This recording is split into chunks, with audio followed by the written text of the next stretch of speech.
In this tutorial, I'm going to go over how to import audiobook CDs onto your iPod with 3 key features that are not there by default. The first being the ability to join the tracks together to where, let's say the CD has 25 tracks, you're not sifting through all those in order to find where you are. Second, for it to be considered an audiobook. And third, for it to remember where you left off. And that's, I think, the most important one.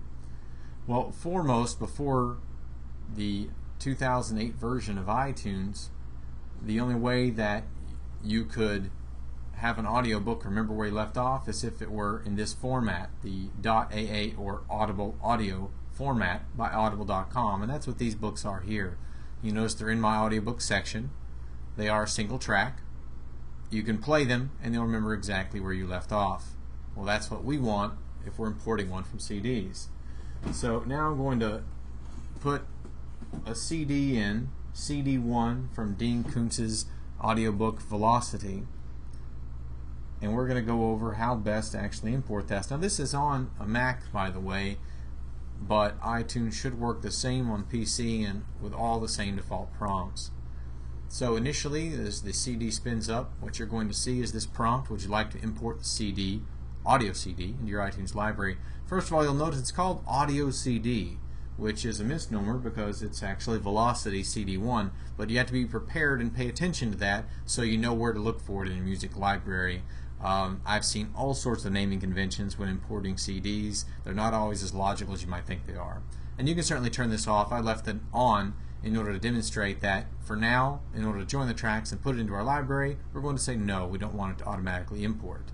Because what we want to do is, by selecting the first and then shift clicking the last, we're going to join these tracks together.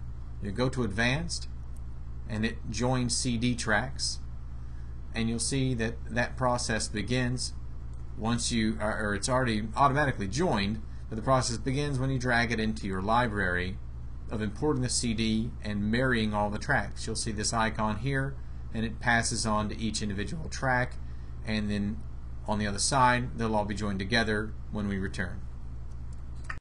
Okay, we're back, and the CD has now been imported into the library, denoted by the little green checkbox you see here.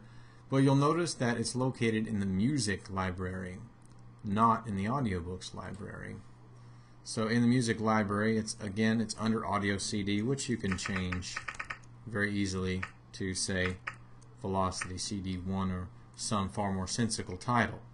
And as you can see, it's an hour and 14 minutes long, so all those tracks joined together. Now you don't have to worry about, I think, 15 or however many tracks it was and keeping up with all those, especially when it's an 8 CD book. And like this other one you see here, Jonathan Strange and Dr. Norrell, that's something like 25 CDs. Well, that would be rather annoying at 15 tracks a piece to try and keep up with it.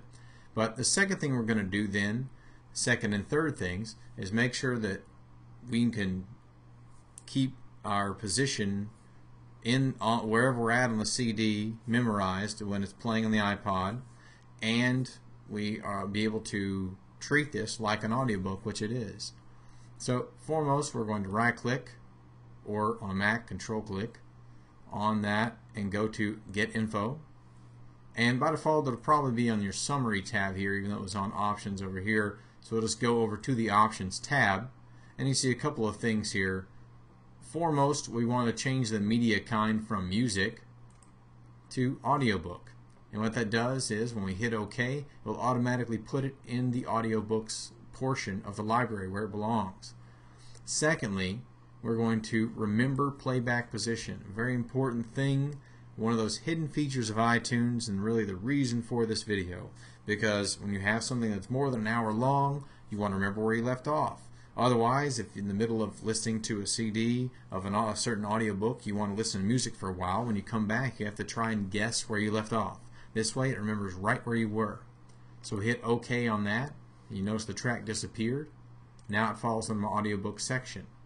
So here we're going to play just a couple of seconds of Velocity. Pauses at 4 seconds.